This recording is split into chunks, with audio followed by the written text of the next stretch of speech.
Voila. Well, they're looking beautiful.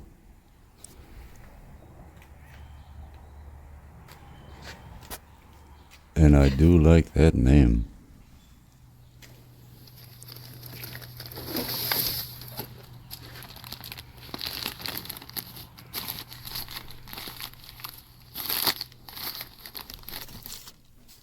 Now, what do we have here?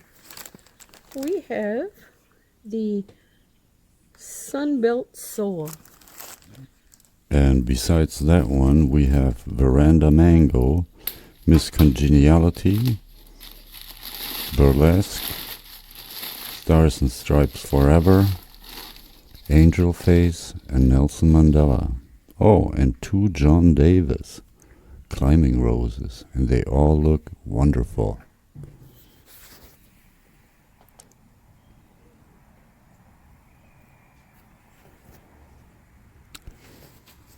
Let's head to the rose garden. And when you look to the right here, you can see the boxwood that survived the winter with minimal damage. A real surprise. Because we had one hellacious winter. We didn't have any snow until mid-February. Lots more work to do on the rose garden. But first, we have Prominent and Bewitched in here. And they need to come out. They need more protection over the winter. And we'll replace them with Soul Sister and Stars and Stripes.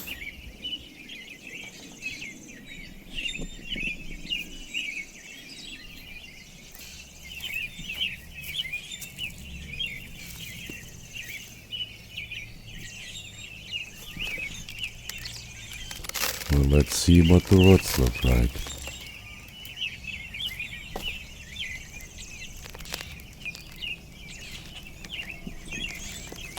You know, I'm really surprised about that potting mix. It is very good. Now, all these roses came from heirloom roses, which we will order from them again.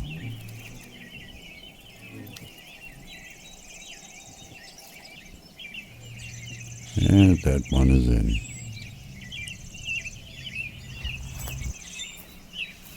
Now for number 2. And my little helper showed up.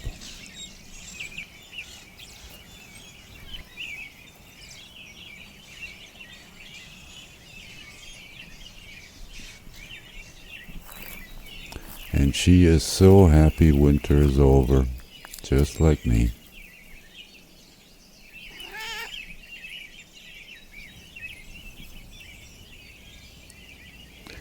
This is just covered with marigold seeds. I didn't yank them out in time, so we're going to get some marigolds.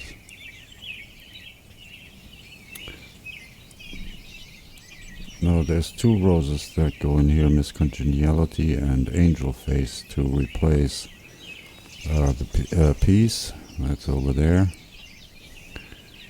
That one needs more protection over the winter as well, so it's going to go into the cottage garden.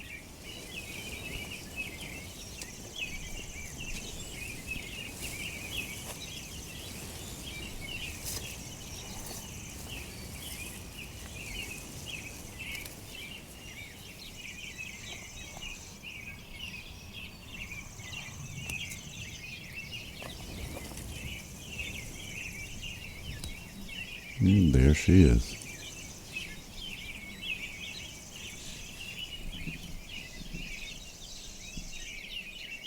Still alive, only just. Needs to be cleaned up. And this one is Burlesque, which we put into the cottage garden as well.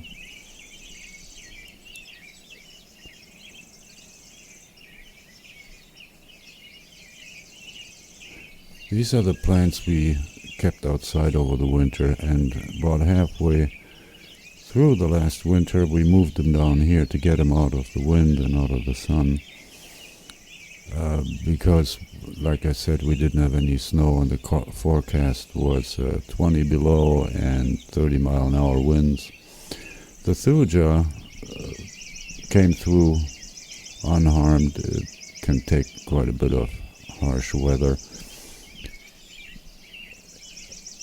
What I was concerned about was my milkweed that I started from seed last year, but about half of them are actually budding out. A little bit more work in the rose garden. This is the gift. Fabulous rose. Pollinators just go nuts over it. That thing has got so much pollen, they just sit in the flowers for ages. Here's another one that budded out.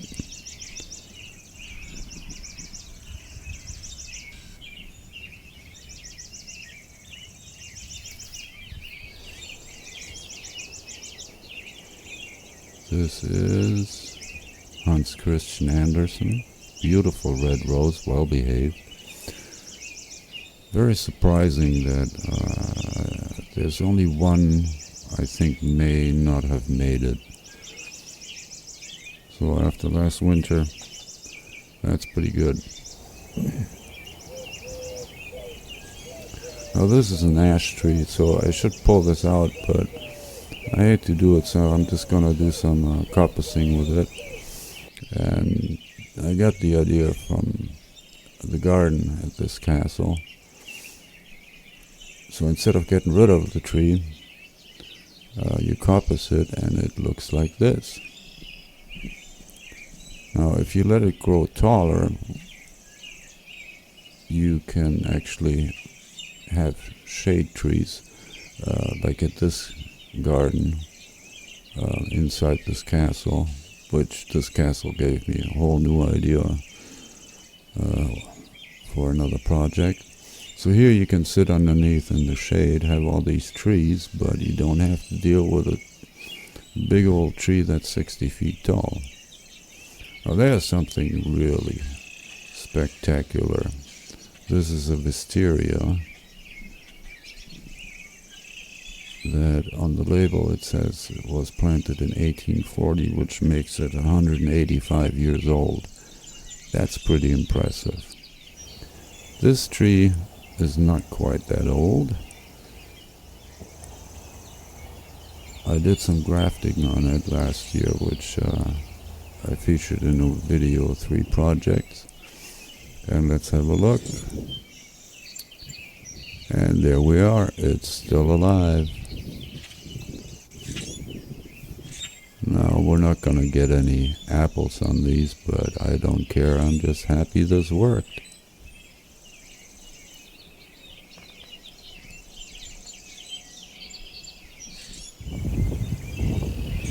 Well, these are our native roses. This is Blanda in Arkansas, and this one here that we're putting in is a Carolina, which I've started from seed but always managed to kill off later on. So we just went and bought one from Prairie Nursery, and it looks fabulous, very healthy. Now here's something about these, and I want to make a separate video. If you're interested in it, leave me a comment. So these roses, I would say, have rhizomes. And as you can see, there are hardly any weeds. And the reason is that they change the soil so much that the weeds just can't grow in there. So when you put a plant in, it will change the soil, given a chance to its own needs when it comes to everything from drainage to nutrients through a biome that it creates. And here, let's go back to the rose garden. And here on the left we have flowers. Love Lies Bleeding, I believe this is. Nice to see flowers this time of year. So in the rose garden, when we did the landscaping, when I said we, I mean, that was my mistake. Everything I could do wrong, I did, because I ran over it with a skidster over and over again. And the soil, which is mostly heavy clay, was totally compacted. There was just no drainage. To fix that, we just mulched it, kept it moist, and just let the roses do what they wanted to do. And now this has the best drainage on the property. It's absolutely wonderful what these roses have done with the soil.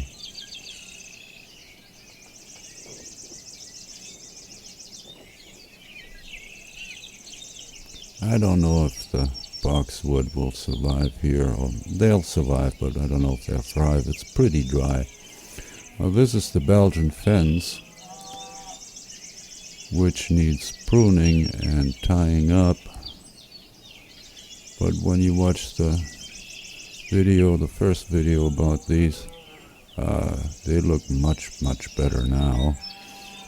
But since everything is already drying out in mid-May, I think I better give these guys some water. And I gotta put some more rebar in. And here's my little helper again. Tiny Martuni. And she says she would appreciate it if you could click the like button.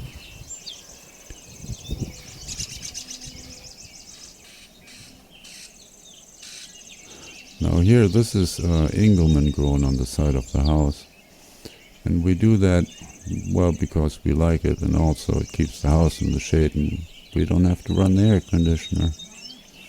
Hey, it works.